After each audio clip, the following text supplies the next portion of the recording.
गुरुदेव अपनी वाणी में कहते हैं, धर्म का पहला कदम है दान।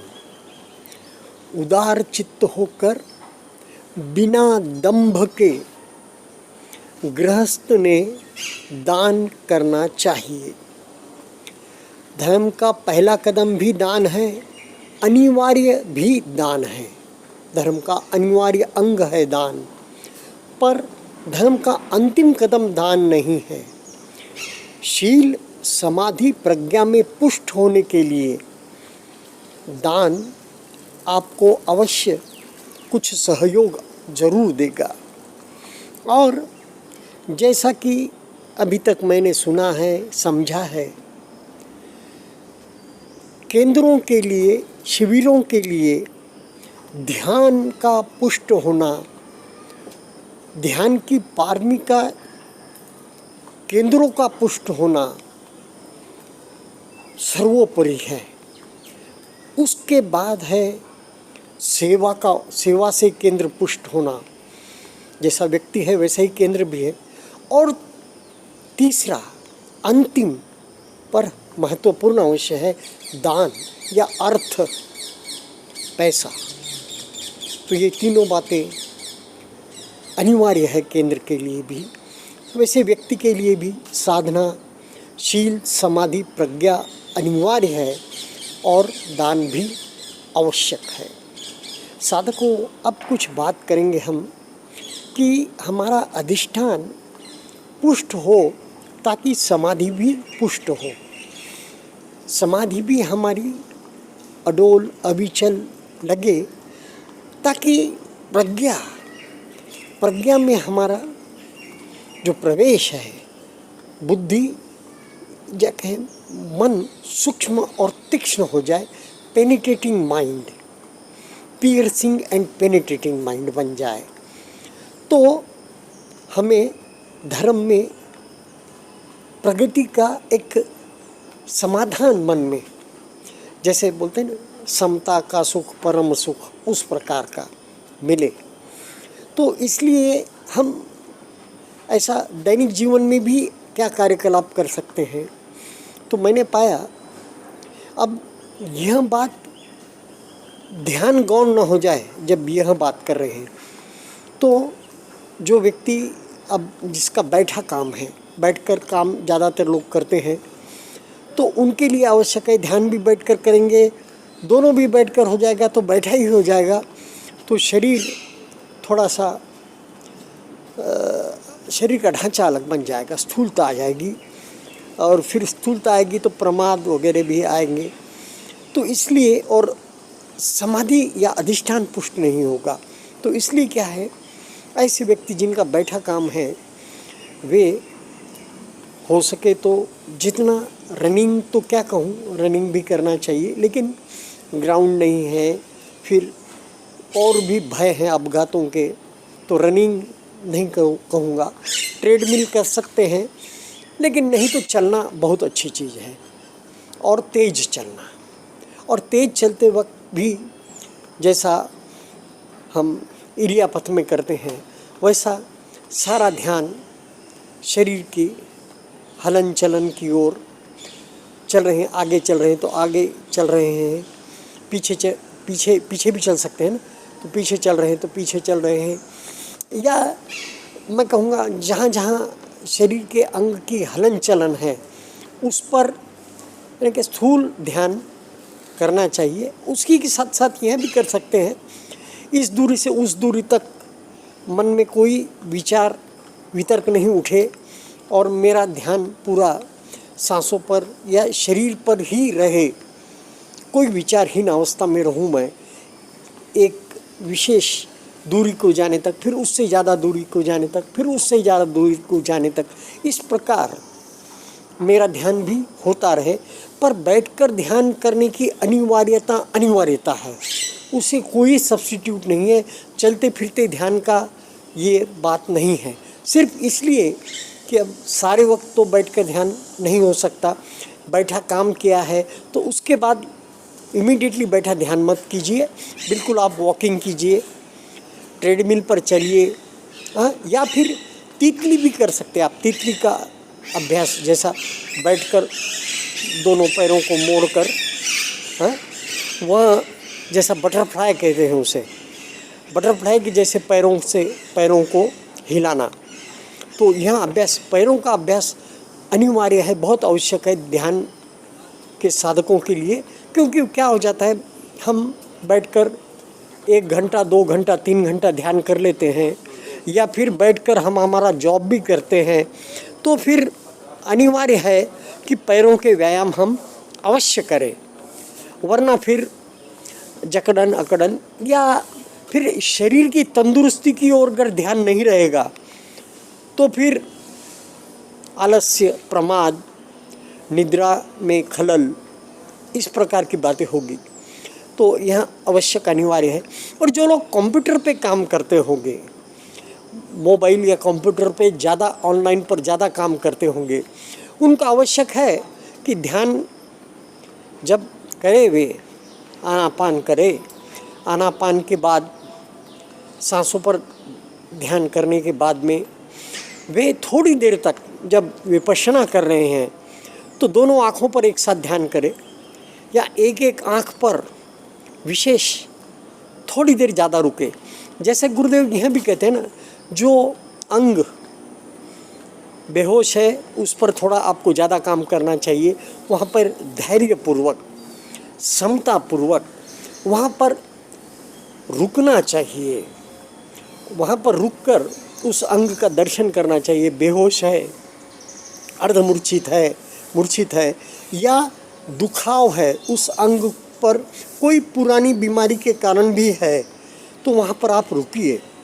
और 5 मिनट तक गुरुदेव ने मोहलत दी है कि 5 मिनट भी आप वहाँ पर रुक सकते हैं, और वहाँ पर रुककर उस विशेष अंग का दर्शन करना है। घुटनों पर दर्द हो, कमर में दर्द हो, या कोई कंधे पर दर्द हो, या गर्दन में दर्द हो, जहाँ भी आपको ऐसा ज़्यादा विपश्यना करते हुए क्रमबद्ध रीति से हम चल रहे हैं, और कहीं वेदनाओं का स्थूल रूप या एकदम जैसा काठिन्य, वेदनाओं की गांठें या दुखाव ज़्यादा महसूस हो, तो वहाँ पर रुकना चाहिए। उसका 5 मिनट तक हम दर्शन करके समतापूर्वक, धैर्यपूर्वक फिर आगे बढ़े।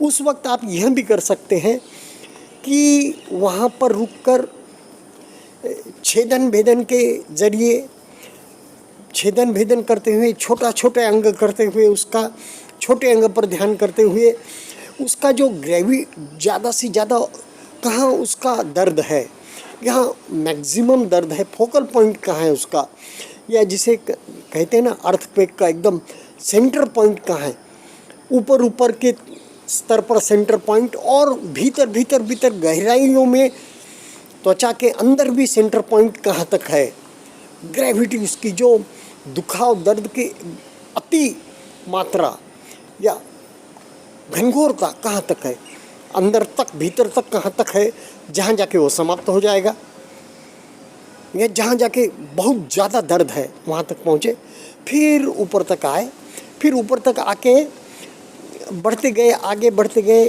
फैलते गए इधर उधर, उसके इर्द गिर्द फैलते गए, कहाँ तक उस दर्द का एरिया है, ग्रेविटी कहाँ तक है, उसकी सघनता दर्द की कहाँ तक है, उसको देखते जाएं, और कहाँ वो दर्द समाप्त हो जाता।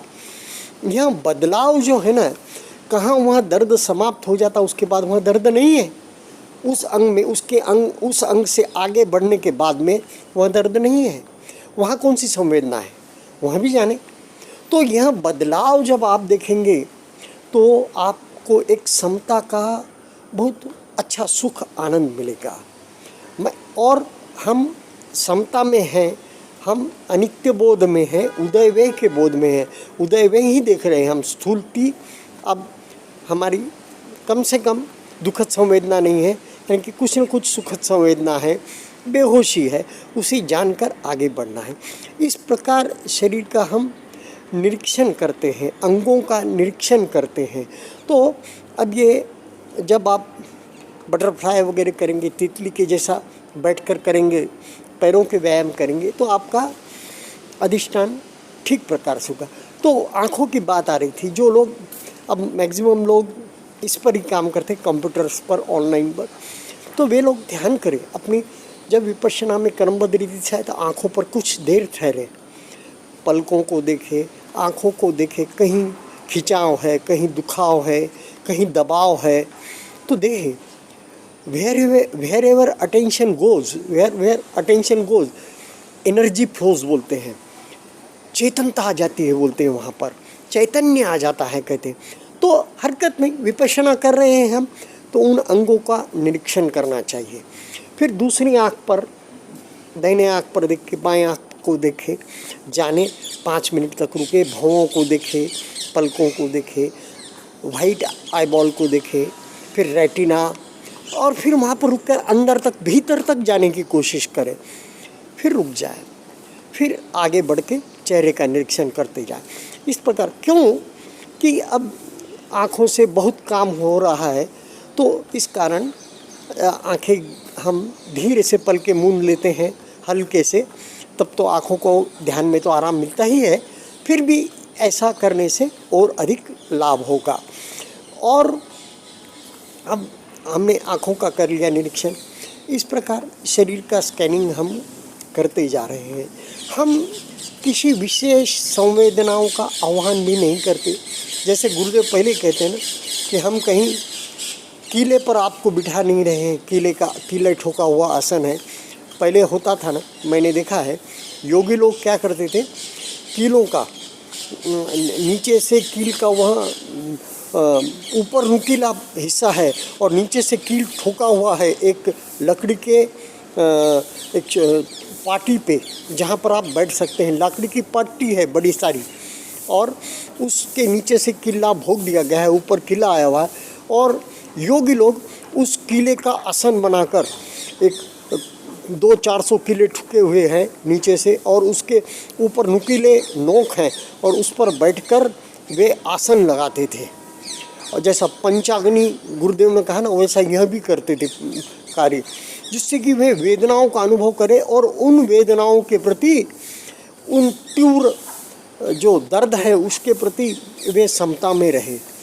इस प्रकार के अनेक उपक्रम, जब विद्या नहीं थी, गुरुदेव कहते हैं ना, विपश्यना विद्या नहीं थी, लोग भूल भाल गए तपस्या क्या होती है, तो इस प्रकार के उपक्रम होने लग गए, ऐसा गुरुदेव कहते हैं।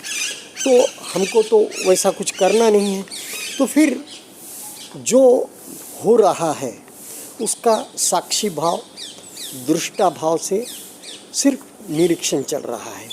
तो छोटा से छोटा अनुभव, गुरुदेव कहते हैं, किसी भी संवेदना की अनदेखी ना करें, चाहे वो कितनी भी स्थूल हो, बेहोशी हो, मूर्छा हो, अर्धमूर्छा हो, इतना मन सजग रहना चाहिए कि अर्धमूर्छा भी मालूम होती रहे, मूर्छा भी मालूम होती रहे, स्थूल संवेदना है यानी कि दुखाव है वह भी मालूम होता रहे, सूक्ष्म संवेदना है, प्रिय संवेदना है, वह भी मालूम होते रहे। कहीं हम प्रमाद में, आलस्य में न चले जाए, कहीं हम संवेदनाओं की अनदेखी ना कर दें। संवेदनाओं के प्रति जागृति रहना, सजगता रहना, यही जागृति है, यही चेतनता है। और संवेदनाओं के प्रति जब जागरूक है, देखिए ना, अब सत्तिपट्ठान में वेदनानुपश्यना सबसे छोटा चैप्टर है, वैसे ही चित्तानुपश्यना चैप्टर है, लेकिन जब कायानुपश्यना है, बहुत बड़ा चैप्टर है, उसके बहुत 8-9 उसमें अनापान पर्व ऐसे छोटे छोटे ये है, छोटे छोटे नहीं, बड़े बड़े हैं, इरियापत पर्व, धातु मनसिकार पर्व, इस प्रकार से। हाँ, और जब धम्मानुपश्यना में भी जाते हैं तो उसकी भी बहुत बड़ा विस्तार है, बहुत बड़ी बात है। लेकिन ध्यान हमें वेदनानुपश्यना कैसी कड़ी पकड़ी है इस परंपरा ने, विपश्ची परंपरा ने, विपश्यना की परंपरा ने, भिक्षुओं ने, बहुत महत्वपूर्ण है। जो काया, अब देखो, अरूप ब्रह्मलोक है, वे लोग साधना नहीं कर सकते। ऊंची अवस्था में ही, ध्यान साधना की ऊंची अवस्था में ही अरूप ब्रह्मलोक प्राप्त होता है, बहुत ऊंची पारमी के कारण ही। पर वे साधना नहीं कर सकते, आखिर उनका पतन ही होता है। रूप ब्रह्मलोक में अवश्य साधना कर सकते, क्योंकि ये शरीर साथ में है। ये जो पृथ्वी, जल, तेज, वायु यह साथ में है। पृथ्वी, जल, अग्नि, वायु यह साथ में है और आकाश तो है ही। तो तब हम साधना कर सकते। और देवलोक में भोग लोक है, वहाँ सिर्फ सुख ही सुख है, दुख का नामो निशान नहीं, तो वहाँ साधना नहीं हो सकती। जब यह शरीर, यह मनुष्य देह में अपूर्व लाभ है, हम रूप ब्रह्मलोक में नहीं हैं, अभी अरूप ब्रह्मलोक में नहीं है, हम मनुष्य लोक में, तो मनुष्य लोक का यह अपूर्व लाभ है, हम विपश्यना साधना